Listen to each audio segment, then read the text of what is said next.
And by good words and fair speeches, that's what happens in the Christian church. They give us good words and fair speeches. Oh, today's your season. Prosperity gospel. All this good stuff we like, so that we keep giving them money, but they never teach us how to get salvation. They never teach us how to get the kingdom of heaven.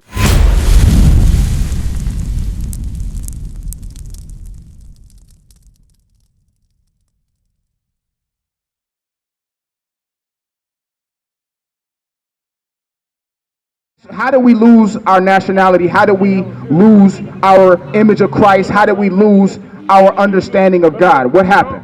We broke the divine covenant. We broke the covenant. And what is the covenant? Give me that in Deuteronomy 28:15. What is the covenant? Agreement we've made with God to not sin. Exactly. What is sin? It's distance from God. Okay, 1 John chapter, give me that. Give me sin. Because we're going to actually go into the Bible and show you what sin is. Because we know Christians, the Christians that we walk into, we meet thousands of them. None of them know what sin is. None of them can just tell you what sin is. Christians tell you that the laws are done away with. You don't have to keep them. We have grace now. Have you ever heard that? Bring that up to about. You've heard that, right? So let's find out what sin is, and let's see if that even makes sense. Right? Bring that Read that. book of 1 John, chapter 3 and verse 4. Whosoever committeth sin, transgressive also the law. For sin is the transgression of the law. Sin is breaking God's laws. So Christians to walk around talking about how we're all sinners, but the laws are done away with. But sin is the breaking of God's laws. So how can you be a sinner and God's laws be done away with? That's the confusion in Christianity. That is the confusion. Give me that in Romans chapter 16 and verse 18. So what I want to show you, bro, is that what we go through today is all because we sin against God. And I'm going to show you some sins that that you have the opportunity to do away with and get your relationship back with God. Because we don't have it right now. Well, I do. The brothers who keep in God's laws and know, we do, but we want that same thing for you. Read that. Romans chapter 16 and verse 8. You can get in contact with us. Listen to this real quick. Romans 16 and 18. For they that are such serve not our Lord Jesus Christ, but neither their own belly, and by good words and fair speeches. That's what happens in the Christian church. They give us good words and fair speeches. Oh, today's your season. Prosperity gospel. All this good stuff we like, so that we keep giving them money, but they never teach us how to get salvation. They never teach us how to get the kingdom of heaven. Read that. And fair speeches deceive the hearts of the simple. We've been deceived by the Christian church to believing that a white Jesus is going to come and save us. When has a white man ever died for us? Exactly, never, right? So let me ask you this. Do you smoke? You don't smoke. Okay, good. Do you have a girlfriend right now? You have a girlfriend. Where is she on these tribes, on that tribe chart? Where is your girlfriend on that 12 tribes chart? Is she on that 12 tribes chart? Yeah, she's here. Which one? Benjamin. Good. So good and not good at the same time, right? Because Hebrews 13:4. So when it comes to boyfriend and girlfriend, does God acknowledge boyfriend and girlfriend? In the Bible. Exactly. We're going to show you. Give me that. Hebrews 13:4. Read that. The book of Hebrews, chapter 13 and verse 4. So what we're going to show you is whether or not God honors marriage or boyfriend and girlfriend, or both. Read that. Marriage is honorable in all. So marriage, God says, is honorable in all. That's the only thing that God honors. He does not honor boyfriend and girlfriend. Read. And the bed undefiled. And the bed is undefiled when you're married. When you are not married, your bed is defiled, which means that you are in sin, which means that Satan is involved in your relationship, and it will come to ruin if you don't fix these things. Read. But whoremongers and adulterers. What does God call people who call themselves boyfriend and girlfriend? Whoremongers and adulterers. So God says that you're making our sister from the tribe of Benjamin into a whore. Right. And you're making yourself into a whore, and you're greater than that. You're a prince of Israel.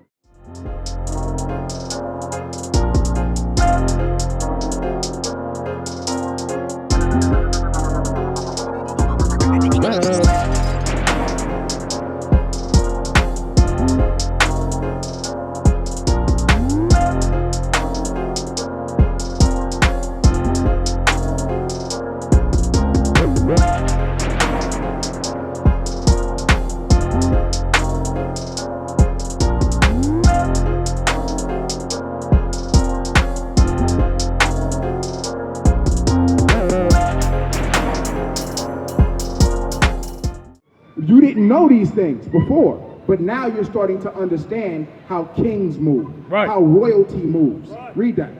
God will judge. God will judge them. God will judge them. Why? How does God judge them? Deuteronomy 28 verse 61. How does God judge people for being in boyfriend and girlfriend hookup and not marriage? For being in situationships and not marriage. How does God judge us? Read that. Deuteronomy chapter 28 and verse 61. Also, every sickness and every plague. Every sickness and every plague. Have you ever heard of herpes, AIDS, gonorrhea, syphilis, chlamydia, all of those different diseases? God said every sickness and every plague, read, which is not written in this book. So it's not going to be written in this book. Cancer is not going to be written in this book. AIDS ain't going to be written in this book. Herpes, read.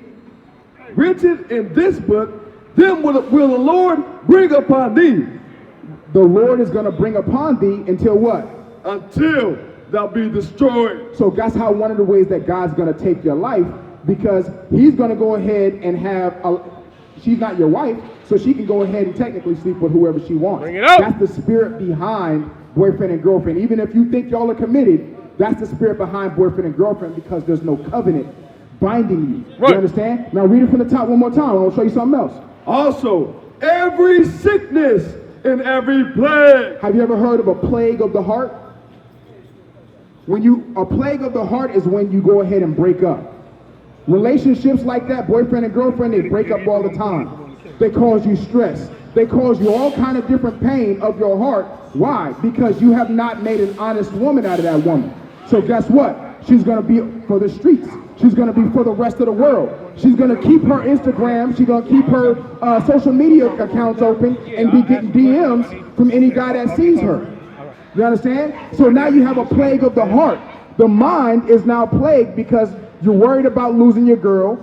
That's not yours, technically.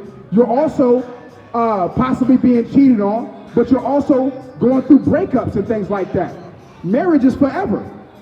Exodus 22:16. So this is how you fix the problem. Or do you love that woman?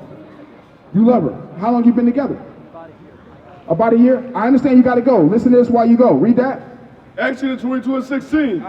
And if a man entice a maid. So if a man seduces a woman, spits game at her, hollers at her, gets her phone number, hollers at her and hooks up with her, read. That is not betrothed. So if a man hollers at a woman that is not betrothed, I want to get your number, I want to get to know you. You know what I'm saying?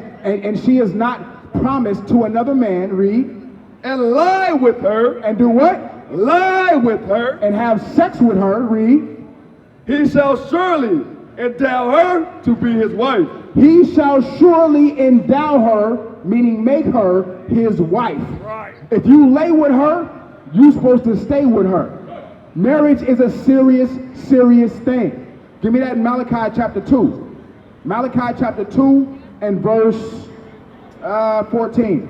Malachi. Read that. Malachi chapter 2 and verse 14. Yet ye say, wherefore? Because the Lord has been witness between thee and the wife of thy youth, against whom thou hast dealt treacherously. What do we do when we choose to whore our sisters out? Has dealt treacherously.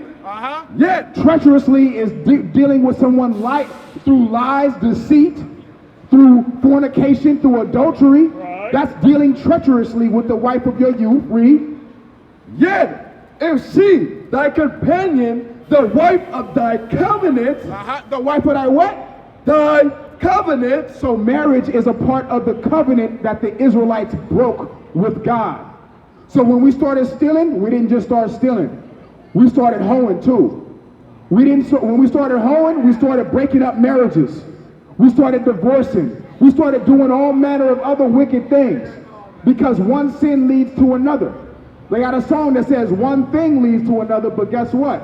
The Israelites know that one sin leads to another. Right. We dealt treacherously with our God and we dealt treacherously with our wives. Read. And did not he make one? Yet had the residue of the Spirit, and wherefore one, that he might seek a godly seed. Test. Therefore, take heed to your spirit, and let none deal treacherously against the wife of his youth. For the Lord, the God of Israel, said that he hateth putting away. God, the Lord of Israel, the one true God of Israel, hates what? Putting away. What does God hate? Putting away.